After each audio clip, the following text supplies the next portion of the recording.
Good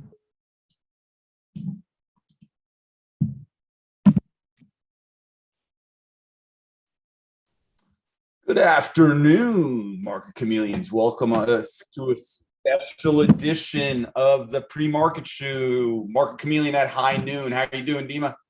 Pretty good. How are you all? Good. Sorry for not being able to make this morning's show, but doing it at noon is better than not doing it all, I think. What do you think? Yeah, I think so. I mean, this is the first time we actually did it in the noon time, so maybe it'll be interesting to see if we get more people or less people in the noon. So it's a good experiment. But before we get started, maybe let's put up the disclaimer. There you go. And then, so good morning, everyone. Before we get started, keep in mind, Will and I, Market Chameleon, we're not registered investment advisors. We're not broker dealers. We're not telling you what to do. We're just sharing ideas. If you need professional help, call your broker. That's what they're there for, to help answer your questions and provide you with guidance. There's the disclaimer. Excellent. And with that, we'll get started. So, it's Friday. We've been answering questions all week. We'll keep it today also Q&A. So anybody has a question, the Market Chameleon tools, could be questions about options or stocks, because we've been getting some pretty good questions. I think just in general, people have, during the course of trading, started experiencing things maybe that they didn't expect or didn't encounter before, like early exercises, options that were exercised after hours because the stock moved. So these are like things that really you only encounter through experience, right? And sometimes just sharing your experiences, talking about it or asking questions will also help other people in the community. So I think that we had excellent questions. The last show we had, somebody did raise their hand to ask a question right up at the end of the show. So it's like in the last minute. So hopefully they're back today to ask their question. But there are two ways to do it. One is to put your question into the live chat. Will's monitoring them. When he sees the questions, he'll just ask me. Another way, probably a better way, is Will has a link to Zoom. If you click on that link, it brings you over to Zoom. There you could raise your hand. If you raise your hand, we'll bring you on live. You could ask your question. You don't have to turn on your video, but we'll bring you on live so you could just ask the question live. And this is really a lot of times a better way to ask the question, because when you ask a question, there's so many different variables to a question, so many different factors, that sometimes a question is not as straightforward because we don't see exactly what you were seeing and we don't know all the surrounding circumstances. So then we guess what you might be asking. Okay. So just as so that would be one way. Just come over, we'll raise your hand, we'll put you on live. And this way, maybe you even have a follow-up question. That will be the best way to do it. Yep, and I put that link in the chat, so anyone who does want to come over and ask a question live, which becomes super helpful for Dimitri and I, because we can ask follow-up questions that lead to a better, more thorough answer, I think, when it's done live. But anyways, it's out there, so click over if you want to come over and ask a question. We'd be happy to answer. Yep, that's your chance here. And sometimes you don't know, because your question, somebody else may have experienced something similar in the community and might give more insight as well, right? Because you don't know what you're going to run into.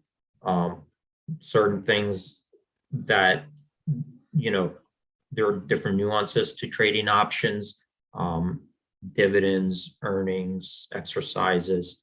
So obviously you could ask that if you're using a tool and you have a question about a tool. It's also your chance to ask that as well. So as we're waiting, sometimes there's a delay. So as we're waiting for questions to queue up, and I think we had somebody right at the end of the last show ready to come in. Yep, it was Vlad. He's not on right now. Right, but we didn't know what the question was. I don't think we had time even for the question. So if he comes on, maybe he'll come on. So while we're waiting, I'm just going to start out, maybe even taking a look at what's going on today in the market and some of the questions that I had from prior to people emailing me, asking me questions. Maybe I'll just hit on some of those questions that stood out. So because we're noon, usually we do the pre-market report, but now the markets are open. They've been trading. We're kind of like in noon territory. So maybe we'll take a look at some of the screeners just to see what's going on, if we could find anything interesting and gain some insights from today's trading. Okay, so right now I'm kind of on the dashboard, and there are different screeners you could use to basically narrow down what's been trading today, to kind of seek out if there's opportunities or something interesting that you'd want to research or take a closer look at. So popular one is for options traders. I'll just go here. Are under screeners, we have option block trades. And when we look at the option block trades, there are a lot of them. We're just looking for, obviously, look already 68,499. So a lot of block trades are happening throughout the day. And we use filters to kind of narrow down, kind of spot something, then do further research to see if there's any interesting type of setups.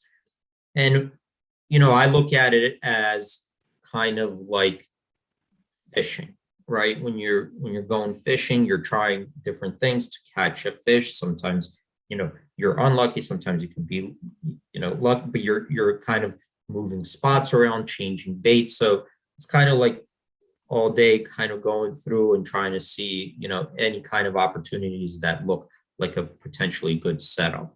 And everybody has different ideas. That's why you have different filters, and people have different strategies, and there's no one perfect way. There's no one right way. It's kind of what you're comfortable with. So you're narrowing down something that you're looking for in particular, and maybe even strategy that you're comfortable with, and trying to see if the markets are lined up, if the information is set up, the surrounding circumstances are set up for you to do a potential, trade in that, in that particular opportunity. So maybe instead of block trades, let me try to do a repeat trade screen. So the repeat trade screener is it's a screener where it's looking at block trades, but a block trade that repeats. So what we did was observe more than one trade in the same contract that was a block trade.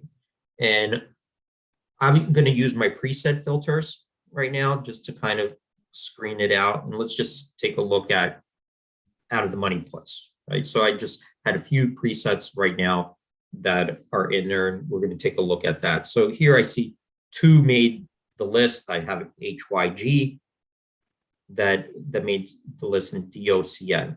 And these are my presets here. They're very kind of simple, just looking at, trades over 50,000, at least two of them. The volume has to be at least 20% of the average daily option volume, just to make sure it's like significant for that option.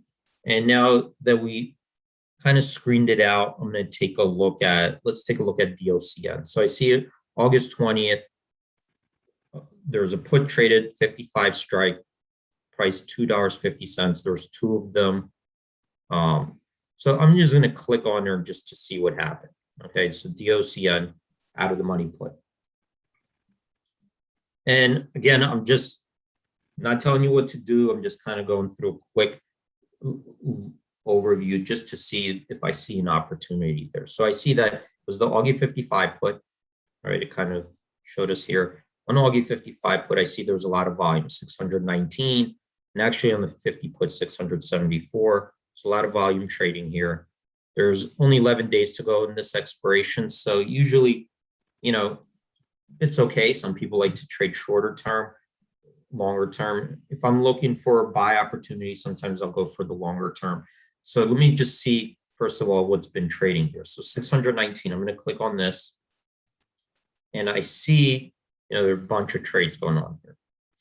And I see these, so I scroll down, and I see these two big ones, 300 traded at $2.40. and another 200 at $2.60. I see it traded at an implied volatility of 67 and 68. So here's really quickly my observation from this. Okay, the stock was at 56. This is my observation, that I see that it traded on the offer 240 and 260. And I see the implied volatility traded at was 68 and 67. So I'm looking at the bid vol and the ask vol, right? Bid vol 62.4, ask vol 84.5. So right away, to me, what I think happened was the stock was declining. There was an offer on the book. Okay, so these markets are wide. There was an offer sitting on the book at 240. There was an offer sitting on the book at 260. Somebody scooped up that offer, and then the options market widened out. Okay, let me know if you have any questions on that. But that's my observation there, because look, the day before, the implied vol bid 63.5, offer 75, right? So that's where the market makers are willing to sell it at and buy it at. And I'm seeing these traded at 67. So that's closer to that bid, right?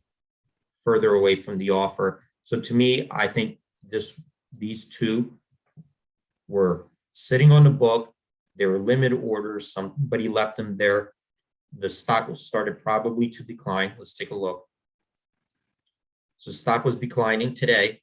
So the stock declined enough that somebody thought, okay, these are good enough purchases, and they went in and scooped them. Okay, so that's my observation. So do I think, is that a good volatility to buy? All right, so that's my next question. Was that a good volatility to buy? And I see that right now the market's 235, 340. Right, so they're bid right below that first offer, 240. And a bunch of other ones traded actually throughout the day. So I'm going to close this for a second. I'm going to take a look at it, and I'm going to say, okay, I see that the stock's declining. There's only 11 days to go, so it's right at the strike. This August 20th, I see that I'm hovering over that C, and that C is telling me that there are 3 events that the company, announced that potentially could serve as a catalyst, right? August 9th, I got KeyBank Technology Leadership Forum. August 11th, there's an Oppenheimer 24th Annual Technology and Internet Conference. August 12th, Concord 41st Annual Growth Conference. So maybe nothing will happen, but you never know, because now you have these events where somebody from management could be talking, or at these events, they could be introducing new products. They could be saying something that could potentially move the stock, because there will be people there paying attention, potentially investors, analysts. So something that they might say has the potential to move that stock. And I got 3 of them. Another thing I could see is, okay, if I was participating on this and I see the market is wide and I'm approaching it from the buy side, can anybody guess, where would you put your bid there? The market's 235, 340. That's a very wide market, right? Over $1 wide, 235, 340. Can anybody guess, if you're looking at this and you wanted to participate on it, where would you potentially put your limit offer? Would you pay 340? Would you put it in between, or would you put it closer to the bid? Or maybe Got a below? couple guesses of in between. So in between, right? So it's very wide, but because there are some sellers there, potentially you might be able to buy more, right? So maybe put in a bid for $2.40. I'm not telling you to do this, but as I'm looking at this market, there might be some sellers in there, that you might get lucky and buy something pretty cheap, right? $2.40, maybe you traded already at 240, traded at 260 in size. So that kind of gives you, I think paying 340 would be a little bit crazy unless you're very sure about it, right? But knowing that there's sellers out there, maybe you'll get a pretty good price. right? And we know there are already buyers there as well. So it's not a crazy volatility, definitely people were willing to buy there. And which side do you want to be on? So let's take another look at it. We know that it traded at a 62. What was the volatility I said? Well, 67. So here we go. 68 volatility was the VWAV. These traded at a 68 vol. So what we could do is use the Black-Scholes and say, is that a crazy implied volatility? Is that a lot of premium? So I'm going to the stock volatility, and I see that the 52-week volatility is 68. The last 20 days, it moved at a 77 volatility. Today at 111. So considering this volatility right here, that's a pretty good, I think, volatility. We don't know if it'll just sit there from now on, but just based on history, it's moved around at least this volatility or higher. Okay. So given that, right, remember we're fishing, right? Let's assume, let me just take another look here. Here's another one, the 50 strike, 674. So here I'm seeing also trades, a lot of trades, right? 105, these are also trading 68 volatility, 63, 68. So again, this might be also an opportunity to buy something, if you're looking from the buy side. So having seen that, what else do I see on the board? Can I spread off my risk? Well, I see that here's upside calls, 65 calls. There's a dollar bid right there, right? And that's an 80 vol. So now on the board, not only potential can I get a relatively cheap volatility based on historicals, but I'm seeing on the same expiration, implied volatility is a bit even higher. Look, 65, this is 16% out of the money, right? 16% out of the money. You got a dollar bid, 80.7 volatility. Let's see what's trading there. So here we go. 82 vol, 83 vol, 84 vol, right? So we see here that the implied volatility in the same expiration is trading already at a higher vol. So we could even spread that off. So how would a spread off one look like? Well, let's assume, right? Let's assume I'm just gonna give this a ratio of 5. Let's say you do, just to make it easier. I'm not saying to do this, but I'm just showing you, if you buy 10 of these, I'm gonna change the price here to $2.40, right? So $2.40. This is what it looks like at X because I bought a put. But let's say I hedge it, right? I have a delta here of negative 400 almost. So now I hedge it. So this way I'm delta neutral. So this is what now it looks like, delta neutral. So now I'm just looking at for the volatility, go up or down as long as it crosses those lines, right? Because I just reduced my delta because I have 10 puts and I bought 400 shares of stock. I'm protected to the downside, right? But I bought 400 shares because that's what the model's telling me to do. But maybe in addition to that, maybe you sell these, right? At $1, maybe $1.10. Good strategy, right? So now you just reduced, 10 of these, right? So you just reduced what you paid out, but you brought money in. You have a delta. You could hedge that delta, right? So this is a way, just looking at the board, I'm starting to see that maybe there's a trading opportunity, either perhaps to purchase relatively good implied volatility relative to historicals. And there's an opportunity I could spread it off with another option, also bringing some money back in at a higher volatility, so this way it just has to move away, right, from the 55 strike. The closer it is to the 65 strike, the better, if on a hedge position. So hopefully it's just what I'm doing is without looking at all the information. I don't know what other information right now about the stock. Of course, you want to look at the news, read what else is going on there, do your due diligence. I'm just looking at it from the perspective of what is lining up on the board that looks interesting.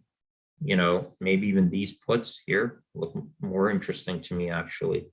The 50 puts, could do it, maybe even 80 cents here, 110 there, 115 there, bring in a credit. So just a quick example of, oh, we saw something, there's something interesting trading there. Let's take a look at that board, see how the options are lining up, seeing how, how the implied volatilities are trading.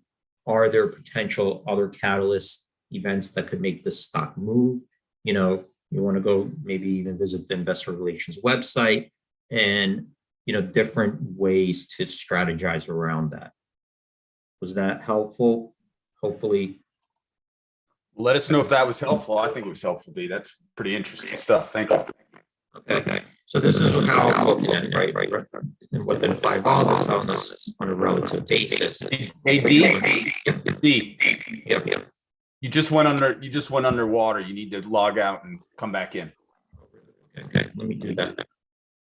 All right. As D does that, thanks for joining, everyone. I actually was tied up at an event this morning and couldn't get on for the pre-market show. I apologize for that. And we're doing a test run with a market show here at high noon. Hopefully you'll enjoy that. Thumbs up are always appreciated. For those who have registered for Jake, aka the doctor's show on Tuesday, that is being put off another week. Jake should be in everyone's thoughts. He's pretty sick. I haven't heard what it is, but he came down with something and he hasn't been doing well. This is the second week.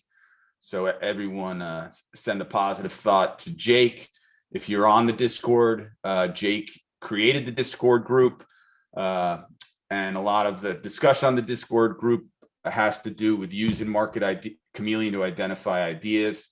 If you want a link to join the the Discord group set up by the doctor, email me, williammcbride@gmail.com, and I can send you a Discord invite that Jake created.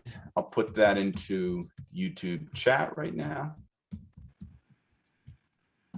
Okay. Well, how's that sound? Perfect, buddy. You're back. Okay. Any questions?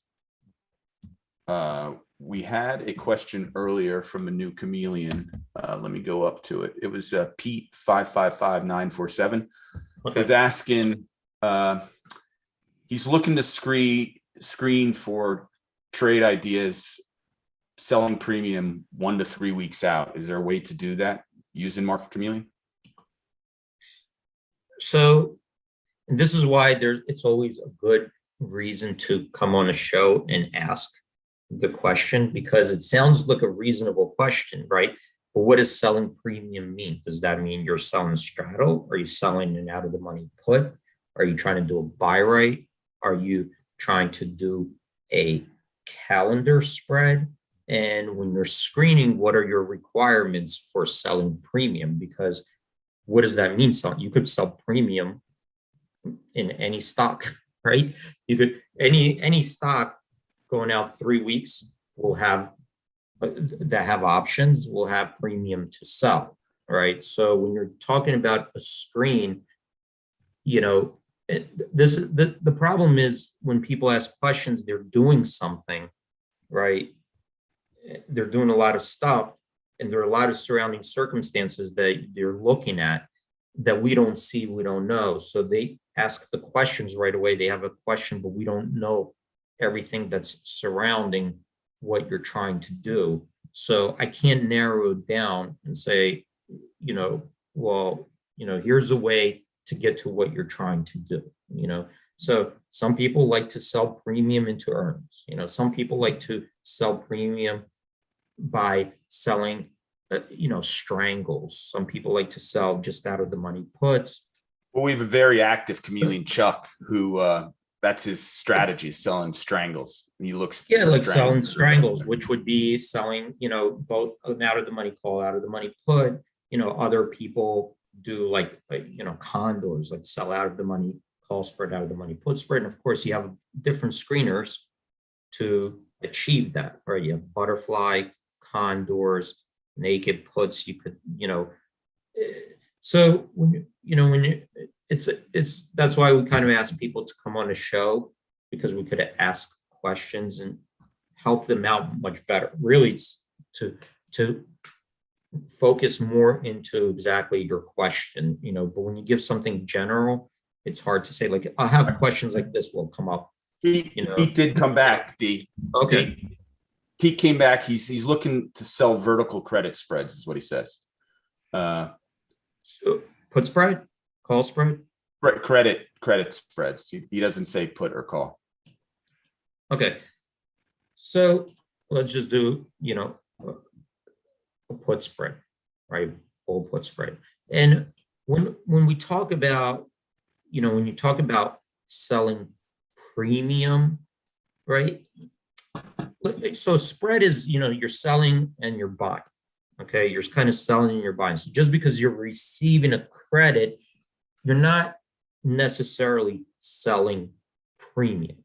Okay, you're not. Let me put it this way. When you're selling in the money put spread, okay, when you're selling in the money put spread, now I'll give you an example here. Here, I'll take a look at an example here. Here's Apple, right? Apple's $146. And this put spread, August 20th, if you buy the 150 put and you sell the 155 put, you receive the credit of $4.30. So you're thinking, in this situation, I just sold premium, and if the stock sits there, I'm going to collect decay. I think that's the thought process. Or if implied volatility comes in, I'm going to, in your mind, it's implied volatility is going to come in, or it's going to decay, and I'm going to earn this premium.